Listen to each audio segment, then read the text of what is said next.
Eu já tava no ensino Bakugan médio. tem o melhor plot twist de todos. É isso mesmo. Se qualquer outra história tem plot twists, ela tá copiando o Bakugan. Isso é um fato. Polêmico, hein? Quando eu mencionei no Twitter que eu ia fazer um vídeo sobre Bakugan, a reação foi quase unânime de aversão ao desenho. O que é estranho, porque aqui no YouTube sempre me pediram bastante. E Bakugan tem toda aquela cara de um dos animes que eu preciso falar pra zerar o bingo do canal. Tem crianças com um design visualmente interessante, um brinquedo que vendeu relativamente bem, e a thumbnail fica linda na minha coleção. Mas olha, 52 episódios depois eu entendo perfeitamente a reação. Bakugan é terrível, mas isso me fez querer continuar a produzir esse vídeo. Eu queria entender como uma série tão fraca tem um apelo emocional tão grande pra tanta gente, e aí eu acabei gostando. Bakugan Guerreiros da Batalha é a primeira de 4 séries principais. Guerreiros da Batalha é um título tão genérico, né? Guerreiros da Batalha, pelo amor de Deus. Nem pra ser da fronteira, sei lá, mano, qualquer coisa, mas da batalha.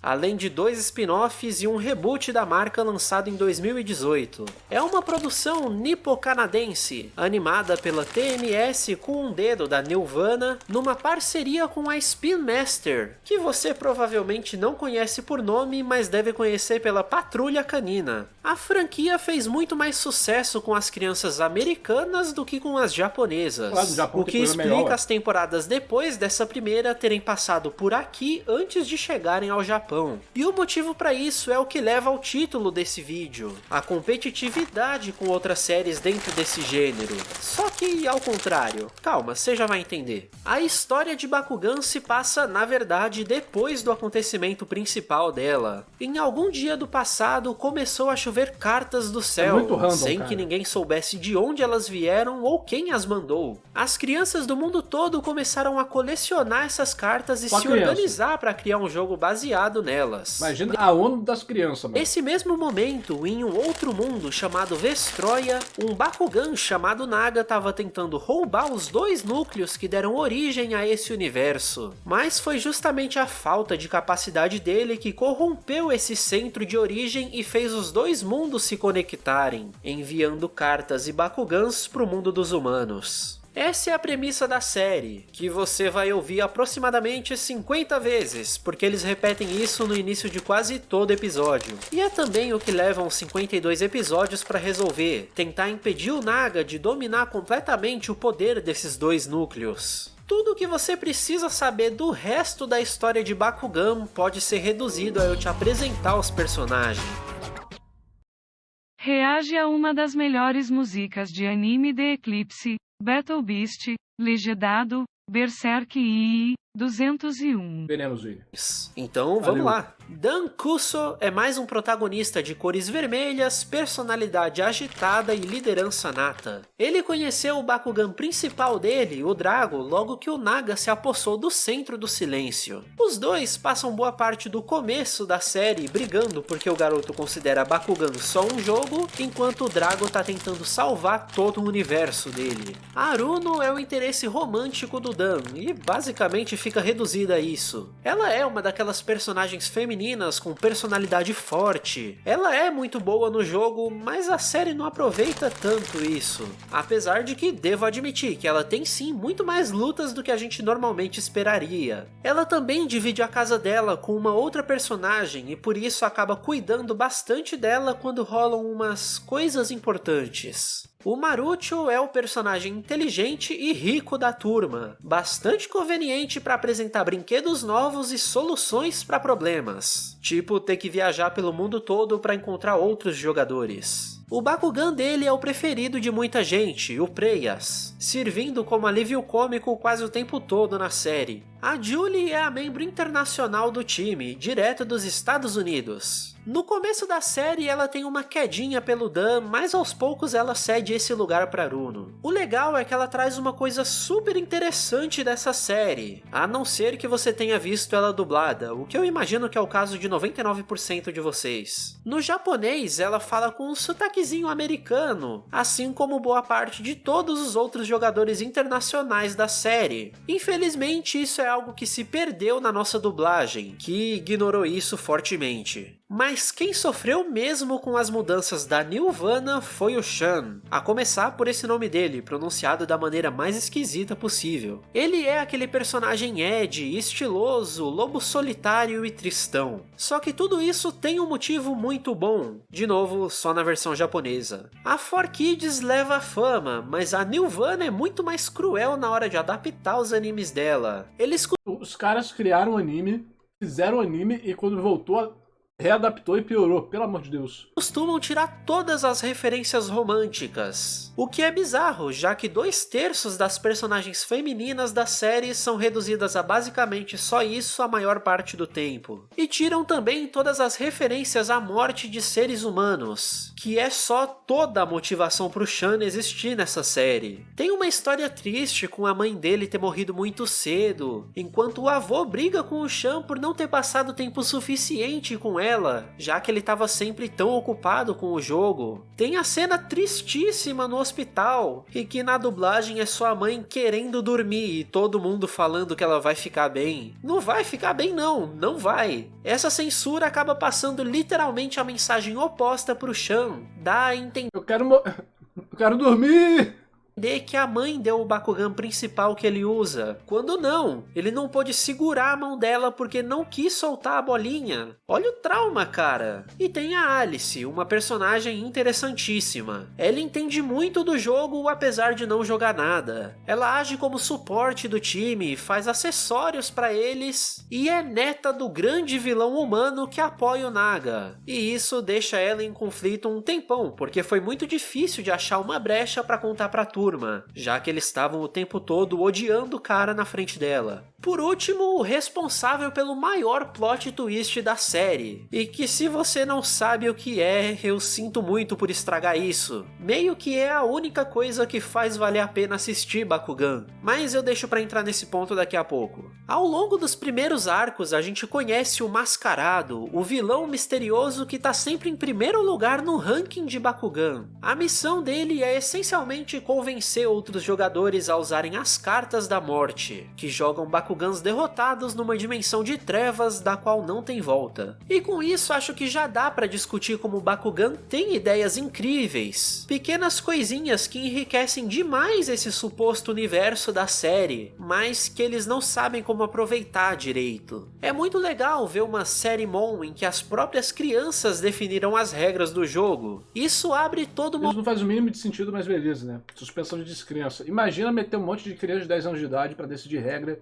de jogo internacional que caiu do céu. Oportunidade de ter algo guiado pela falta de senso crítico de uma criança, que deveria permitir coisas completamente malucas. Além do que, se ele foi criado por crianças japonesas, ainda dá uma justificativa para todas as outras aprenderem japonês. Eles estão mexendo com poderes incríveis, mas nada disso é sequer mencionado na série. Toda vez que um jogo começa, o tempo ao redor deles para. E isso só é usado umas 2 vezes no enredo, em especial para dar atenção quando a mãe do Dan estava preocupada com ele e do ponto de vista dela só viu as crianças desaparecerem. Isso é genial, mas é absolutamente subutilizado, como um monte de outras coisinhas que eles apresentam e não usam pra mais nada no plot. E daí vem o principal grande problema que torna Bakugan um saco. Se nem a série fica interessada nos combates dela, como é que eu vou ficar? Existe um total desprezo por qualquer coisa que pareça uma estrutura e regras para esse jogo. Apesar disso ser literalmente o ponto-chave da história, eles decidiram que regras seriam essas. O anime em si não tem a menor...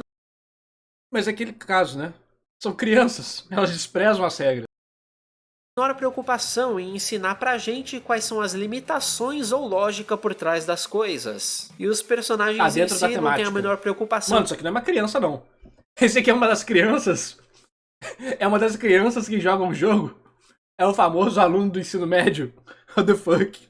ou lógica por trás das coisas. E os personagens em si não têm a menor preocupação em seguir o que quer que exista, se é que existe alguma coisa. De vez em quando eles até mencionam alguma coisa, especialmente a tal roda de elementos quando eles jogam em equipes, mas meio que a gente só aceita. O que deveria ser o ponto mais atrativo para as crianças é um grande dane-se. Como a gente não entende o que vale ou não nessas lutas, acompanhar elas parece um desperdício de tempo chato. Acontece exatamente o que a série precisa que aconteça, com muitas doses de enrolação. Parece que só quiseram mostrar e vender as bolinhas e bonecos, não o jogo em si. E deve ter funcionado, sei lá, teve tanta continuação. Eu já vi as regras de Bakugan, porque eu estudei jogos que usam cartas e tal. Eu pessoalmente não gostei muito não. Eu achei muito complicado pra manter o produto vivo. Tanto é que tá tipo, no terceiro reboot, uma parada assim. Tem uns canais que falam sobre isso.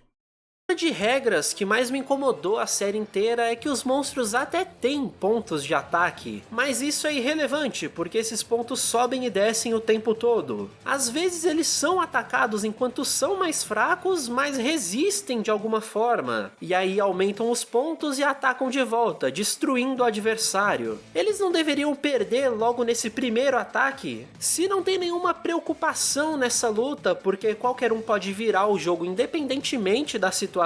E tem um sistema de top deck, life deck, que você usa o seu deck como vida também. Tem umas doideiras assim. Então, fica difícil se conectar com a suposta importância que isso deveria ter. Mas enfim, sou eu me incomodando com isso, né? Uma pessoa com literalmente o dobro da idade dos personagens e do público-alvo dessa série. Mas eles têm episódios bons, apesar de dar pra contar nos dedos de uma mão só. E eles acontecem quando as crianças precisam evoluir os Bakugans pra poder enfrentar o Bakugan já evoluído do Mascarado. Depois de muita confusão e aventura, o Dan acaba caindo na tal da dimensão da morte junto com o Drago. Então os amigos obviamente precisam ir atrás dele. E lá, cada uma das 5 crianças, mais o próprio Mascarado, precisam encarar o maior defeito deles. Porque aí eles podem evoluir junto com o próprio brinquedo. Tudo funciona seguindo princípios da Cabala, relacionado aos elementos das próprias crianças. Do nada, misticismo judaico, é isso mesmo?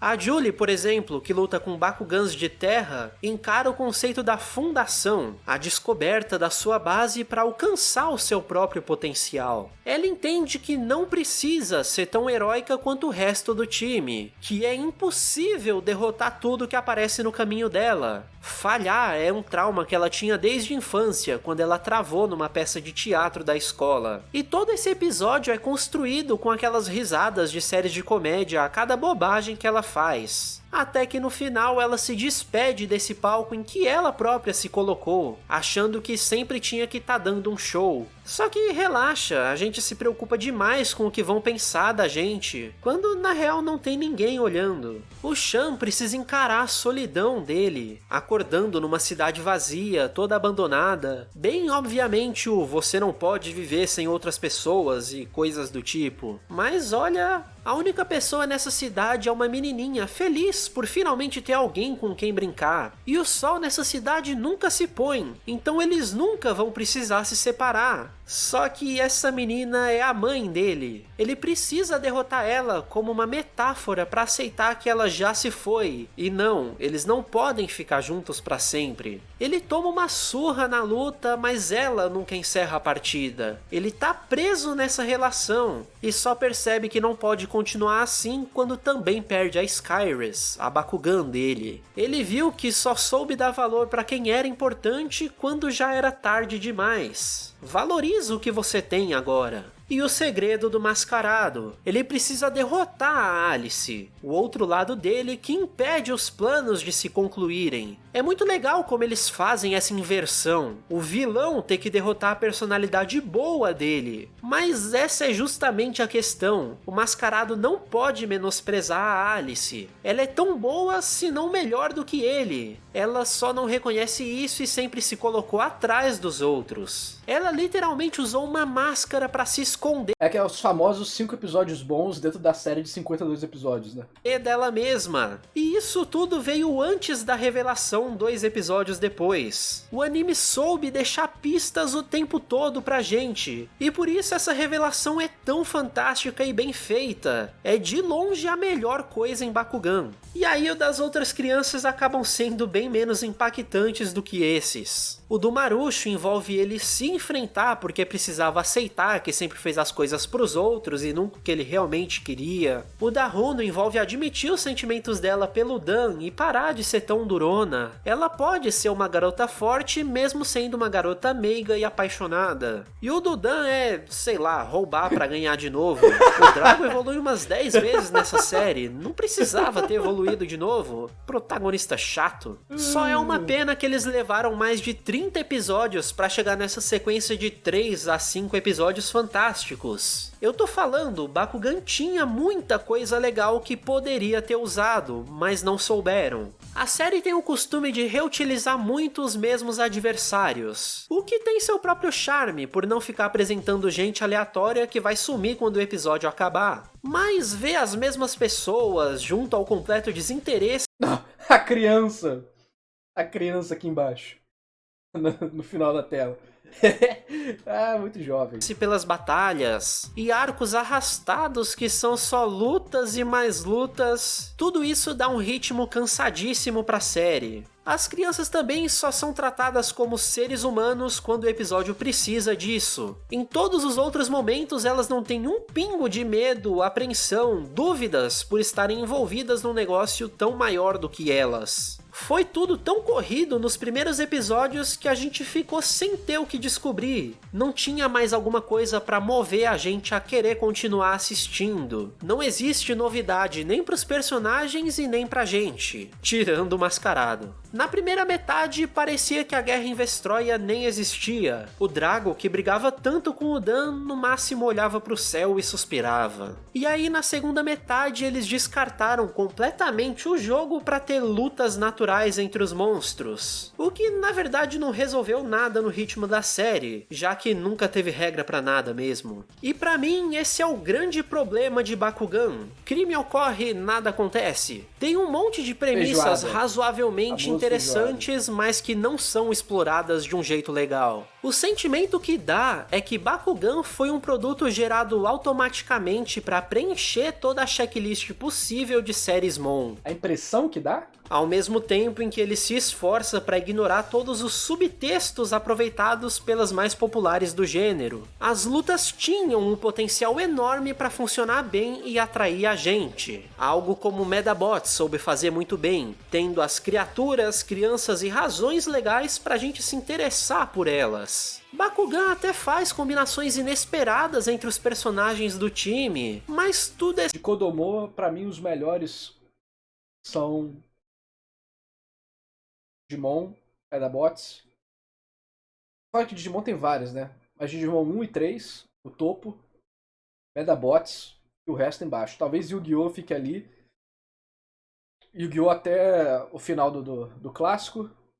Nem por causa do jogo em si, porque também é meio feijoada no início e depois as batalhas são mais manifestações emocionais do que do jogo mesmo. Mas não deixa de ser bom. Tem os seus problemas, mas funciona também. Então, não dá pra dizer que é ruim, né? É o tamanho do sucesso que fez. Já viu o Yokai Watch? Não, mas eu conheço, é muito popular no Japão. Curti o anime de Yu-Gi-Oh! Sim, curti. Eu tava tentando até assistir o Vrens, mas não tanquei não. Fui de base assistindo o Vrens. sempre muito repetitivo e descartável. Eles têm todo um outro mundo conectado com o nosso, com história. O GX é meio doidão, mas eu gosto do GX. Eu gosto do clássico do GX. Aí depois eu não assisti. Eu tentei assistir o Arc V, né, do Pendulum. Fui de base também.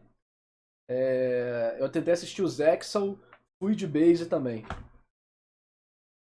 histórias e figuras Não, eu vi em japonês. importantes, seria perfeito aproveitar como o Digimon sempre fez. Mas o mundo de Bakugan é sem vida nenhuma. Eu tava até torcendo pelo Naga quando ele arriscou colidir os dois mundos e acabou mudando a geografia de Vestroia para ficar parecida com a Terra. É pelo menos mais bonito do que o vazio preenchido por CGI genérico. Sei lá, aproveita o card game envolvendo morte e trevas como em Yu-Gi-Oh! Aproveita a rinha de bicho como em Pokémon, as alegorias religiosas pra assustar a família tradicional de Shin Megami Tensei. Meu Deus, dá um apelo emocional pros brinquedos como em Beyblade, mas faz alguma coisa. A série coloca as formas de bola como formas de tortura, tratam os novos Bakugans de elementos misturados como aberrações impuras. Quem é que vai querer comprar um negócio horrível desses? Coitado dos brinquedos. Então, ao mesmo tempo em que Bakugan tentou ser tudo isso de uma vez só, a série escolheu ignorar todo o desenvolvimento que tornou essas referências boas. Ela te oferece um pouquinho de cada coisa que costuma atrair o público para esse tipo de série. E aí a memória nostálgica preenche o espaço que falta, fazendo o Bakugan ganhar um espacinho no coração de quem viu na época.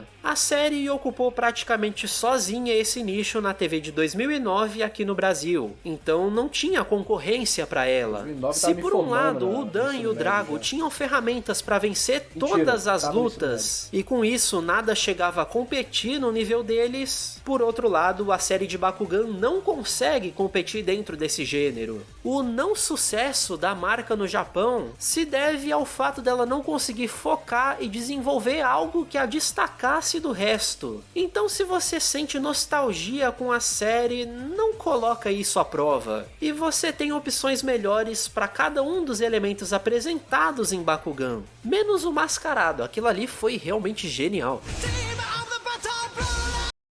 É, galera. A agulha é doido. Eu vou ver aqui o que o Mano mandou aqui no PicPay também, rapidão.